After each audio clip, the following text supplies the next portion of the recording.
Les eaux de vie, en fait, c'est comme quand on élève des chevaux. Tous les chevaux ne peuvent pas courir le Grand Prix de l'Arc de Triomphe. Donc c'est pareil, ou comme quand on a des enfants, il y en a qui ont une destinée diverse, hein, on va dire.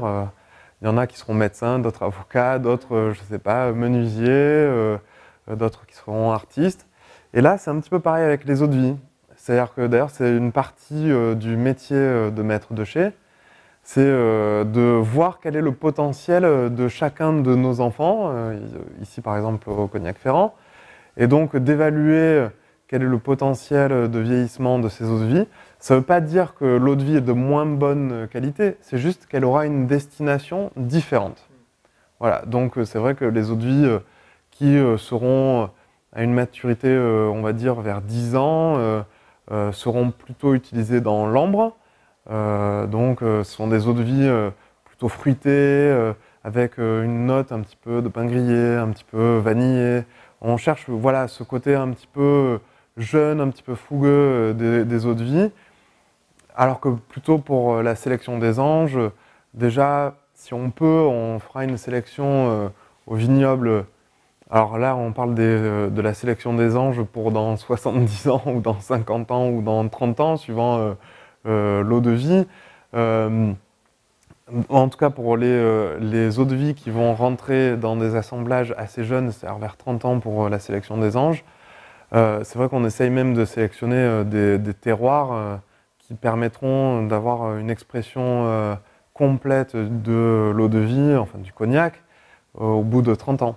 Mais ça veut dire que dans ces cas-là, quand on a trouvé cette eau de vie-là, ouais.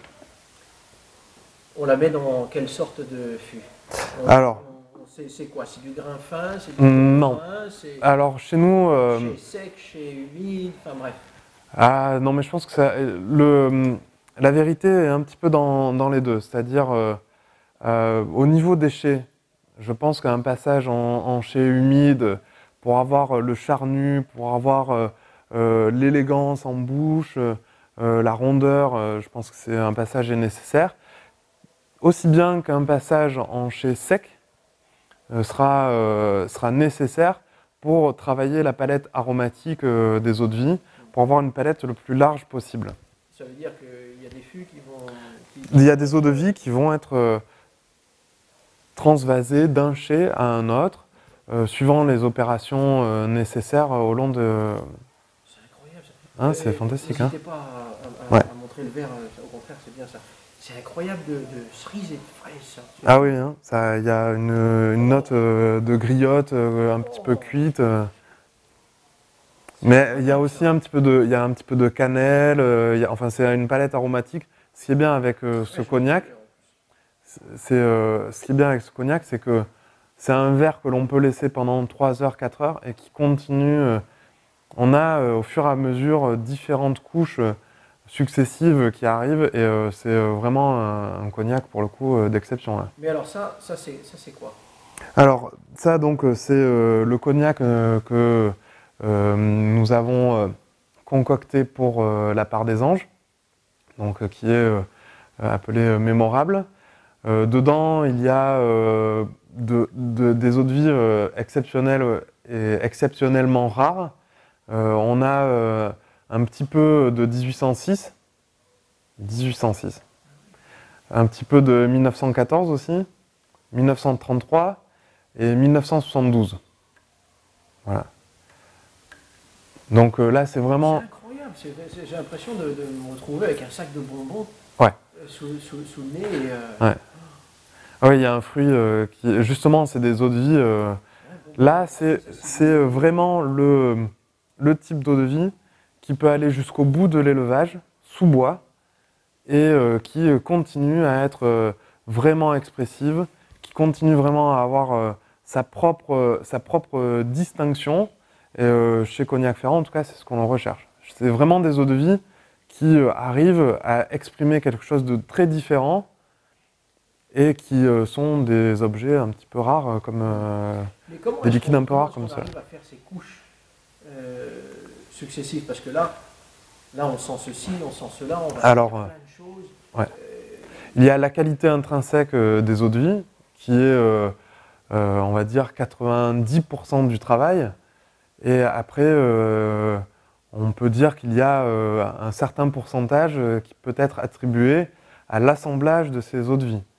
Le but d'un maître de chai, c'est toujours d'avoir un certain nombre de qualités dans un certain nombre d'eau de vie et que la somme de ces qualités soit magnifiée pour donner quelque chose qui sera encore meilleur.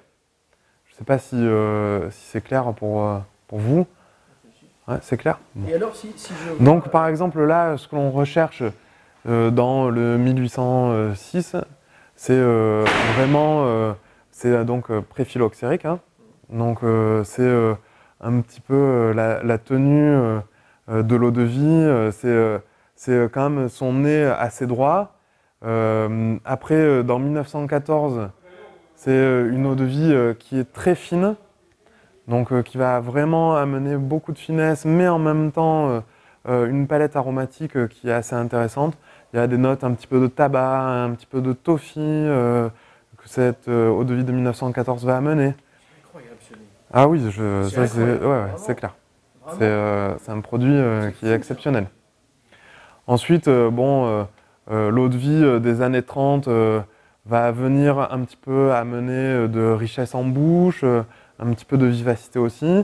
Et après, l'eau de vie la plus récente, qui est la base de ce cognac-là, va amener vraiment toute sa palette aromatique. Là, on a choisi quand même un millésime jeune par rapport aux autres eaux de vie, mais un millésime d'exception, quoi. C'est vraiment... Et alors, par exemple, le millésime là, 72, il était dans quelle sorte de fût, pendant combien de temps et où?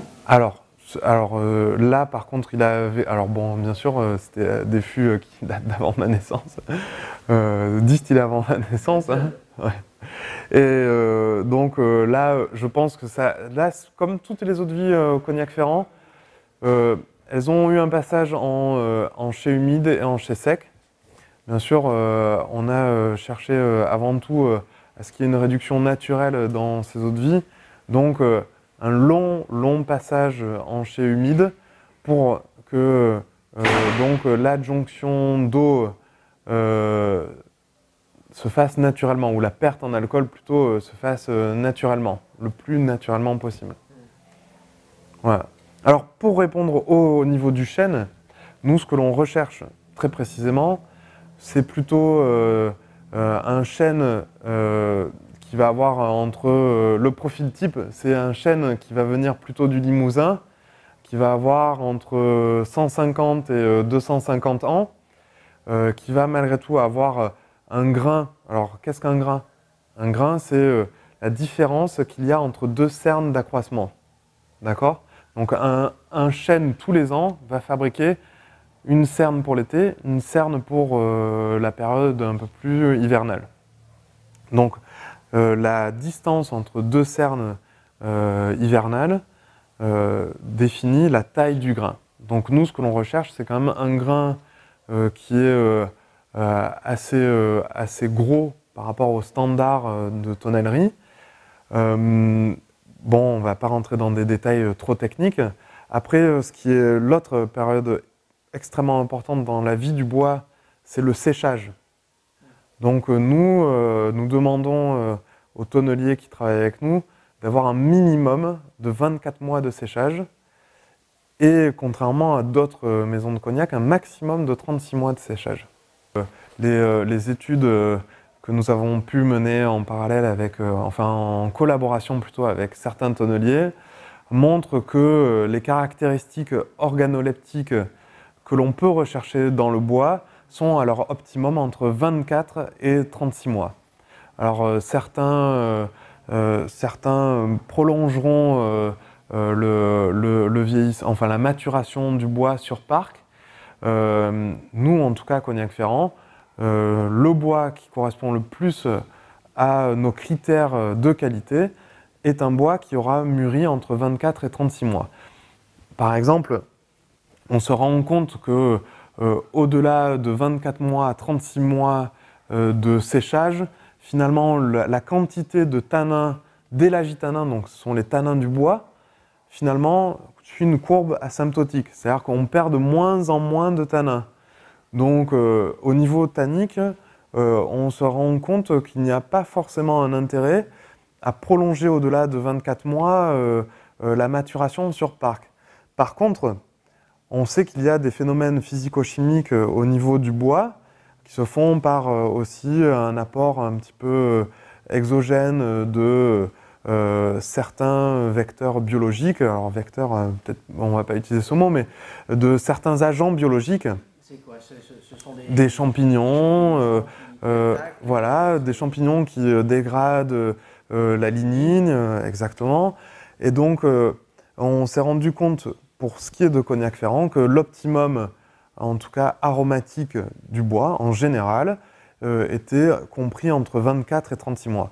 Donc, d'un côté, on va au-delà de 24 mois pour ne conserver que les tanins les plus agréables et les plus fins du bois. Et d'une autre manière, on conserve entre 24 et 36 mois pour être à l'optimum aromatique au niveau du bois.